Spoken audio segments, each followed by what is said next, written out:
Imagine waking up to find strangers cutting across your private land, not just once, but day after day, as if your property boundaries meant nothing. That's exactly what happened to me when the HOA decided my ranch gate wasn't there to protect me, but to inconvenience them. They thought they could ignore it, drive right through, and leave me powerless. But here's what they didn't expect. I had a plan. And once I set my trap, the entire neighborhood would watch as Karen and her HOA buddies finally learned what happens when you push the wrong homeowner too far. When I first moved out to the edge of this quiet neighborhood, I thought I'd found paradise. A little slice of peace away from the noise of the city, where mornings began with sunlight spilling over the hills, and evenings ended with the sounds of crickets echoing across the fields. My ranch wasn't massive, but it was mine. A sturdy fence wrapped the property, and the old iron gate at the entrance was more than just metal and hinges. It was a symbol of security, a line that said, "This is my home. Respect it." At first, life was good. My neighbors seemed friendly enough, though I noticed early on that there was a subtle tension in the air. This community was governed by an HOA, the infamous Homeowners Association. At first glance, they didn't seem too bad. Just the usual complaints about lawn height, mailboxes being the right shade of beige, and trash cans left out an extra hour. Petty, but nothing I thought I couldn't handle. Still, there was one figure who stood out right away. A woman everyone referred to, sometimes behind her back, sometimes directly, as Karen. She wasn't the official president of the HOA, but in practice, she might as well have been. Karen was the kind of person who believed the rules didn't just apply to her, they originated from her. She was loud at meetings, bossy on the street, and seemed to think she had authority over every fence post and front porch in the neighborhood. In the beginning, I kept my distance. I waved politely, stayed out of HOA drama, and focused on settling into my home. But soon enough, Karen and her little entourage made their first move into my life. It started small. A car I didn't recognize would appear at the edge of my property. Then another. They'd pull up near my gate, pause, and then roll right in as if it weren't there at all. The first time it happened, I thought it was a mistake. Maybe someone was lost, maybe GPS had sent them the wrong way. But when it happened again, and again, I realized something else was going on. My gate wasn't ornamental. It was meant to protect my property. And every time someone drove through it without permission, it chipped away at not only my patience but my sense of safety. I put up signs. I closed the gate firmly at night. I even spoke to a few neighbors who admitted, with uncomfortable glances, that the HOA had quietly encouraged people to use my ranch gate as a shortcut. Apparently, the official neighborhood entrance was a longer drive, and Karen decided my land should be the community's backdoor. I couldn't believe it. My private property turned into a public road. And I was expected to just accept it. At first, I tried to reason. I went to an HOA meeting and raised the issue, calmly explaining that people were trespassing on my land and ignoring my gate. Karen smirked as if I were exaggerating. "It's just a few cars," she said, waving her hand dismissively. "Don't be so territorial. We're a community. Sometimes we share." But it wasn't her land to share. And her words were only the beginning of a storm I didn't see coming. Because the more I pushed back, the more determined they became to prove that my gate didn't matter.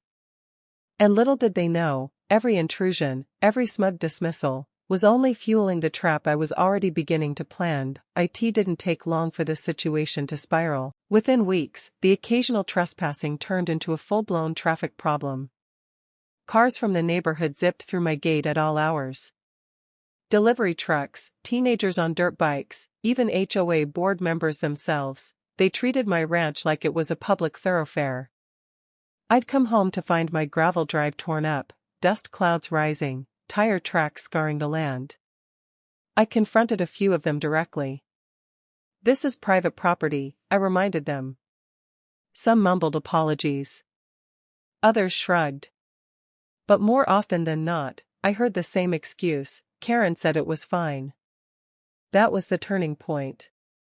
This wasn't just negligence, it was a campaign. Then came the fines.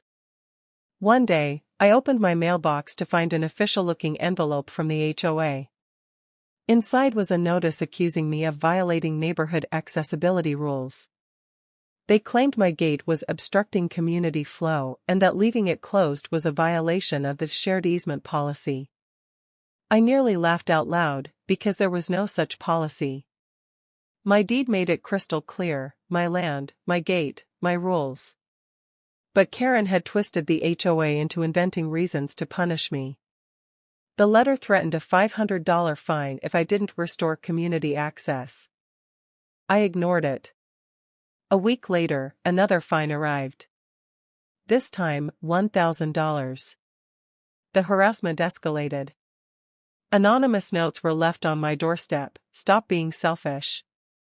We all use this road. Open the gate, or else." I knew exactly who was behind it. Karen's handwriting was practically etched into my brain after seeing it on so many HOA notices. The final straw came when I discovered actual damage to my property. Someone, and I didn't need to guess who encouraged it, had rammed the gate with their truck. The hinges were bent, the lock was broken, and deep grooves were gouged into the earth where they forced their way through. It wasn't just disrespect anymore. It was destruction. I called the sheriff's department. They took a report but warned me that unless I had cameras or direct evidence, it would be hard to prove who did it. That's when it clicked. If I wanted justice, I couldn't rely on polite meetings or empty complaints. I needed evidence. I needed leverage. And most of all, I needed to hit Karen where it hurt the most: her pride. So I set the trap. First, I installed motion-activated cameras, discreetly tucked into the fence posts and hidden near the trees. Then I reinforced the gate with stronger hinges and a brand new lock. Finally, I put up one last sign: "Private property, trespassers will be prosecuted." I knew Karen would see it as a challenge. And that's exactly what I wanted. Sure enough, within days, the cameras captured everything. Cars rolling through. Neighbors ignoring the sign.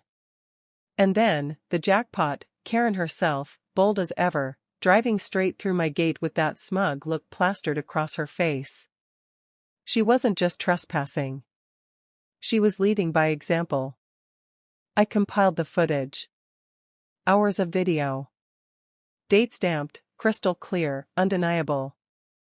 Then I did something that shocked them all. I invited the sheriff and a county property officer to attend the next HOA meeting. The room was packed.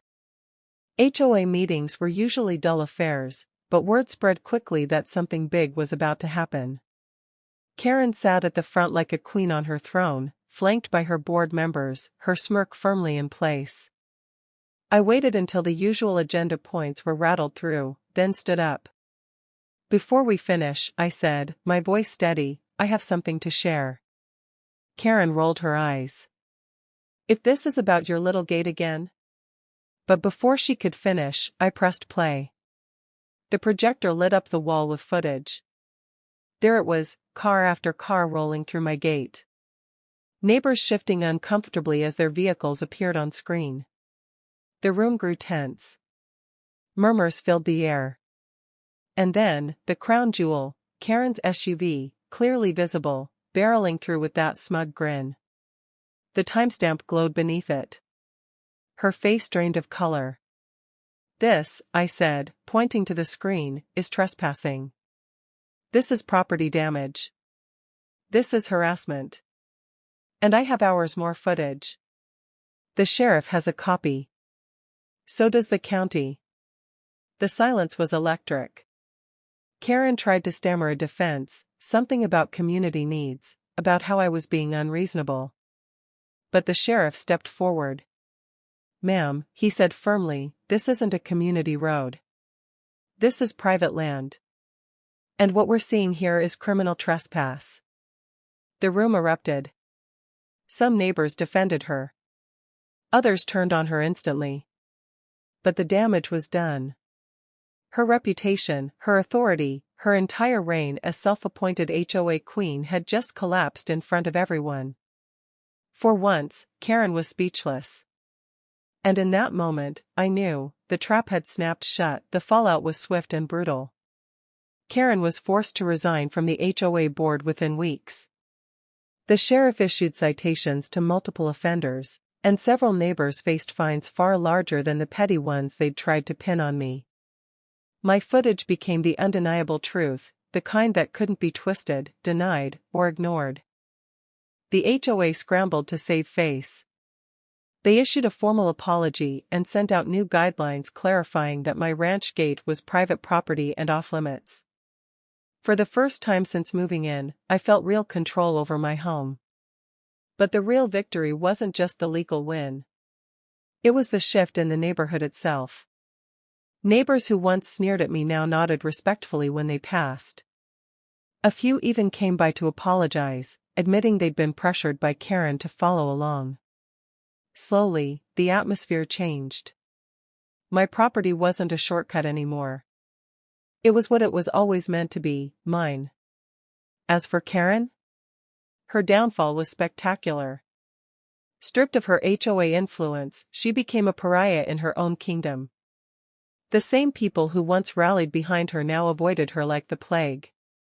I'd see her occasionally, lurking in her yard, glaring across the street. But she never dared approach me again. Life returned to normal, but better. Peaceful mornings, quiet nights, no more dust clouds of unwanted traffic. My gate stood firm, stronger than ever, not just as metal and hinges, but as a symbol of what happens when you fight back against bullies who think they're above the law. And here's the thing, HOAs, neighbors, Karens, they thrive on fear. They count on silence. They assume you'll roll over, that you won't fight back. But the moment you stand your ground, the moment you expose them, their power crumbles. So if you ever find yourself in my shoes, cornered by arrogance, trapped by unfair rules, or harassed on your own property, remember this, you're not powerless. You have rights. And sometimes, the best revenge isn't anger. It's proof. Because when the evidence speaks louder than their lies, even the loudest Karen has no choice but to stay silent. So tell me, what would you have done if the HOA kept driving through your gate?